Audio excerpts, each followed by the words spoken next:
memanggil saksi Richard Eliezer Budiang Lumiu sampai dengan waktu saksi Richard Eliezer Budiang Lumiu naik menemui terdakwa Ferdi Sambo SH SK MH menggunakan lift ke lantai 3.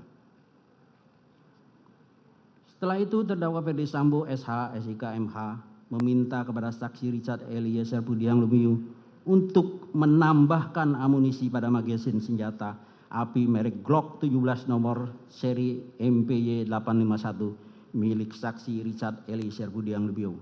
Saat itu amunisi dalam magasin saksi Richard Eliezer Lumiu yang semula berisi 7 butir peluru 9 mm ditambah 8 butir peluru 9 mm.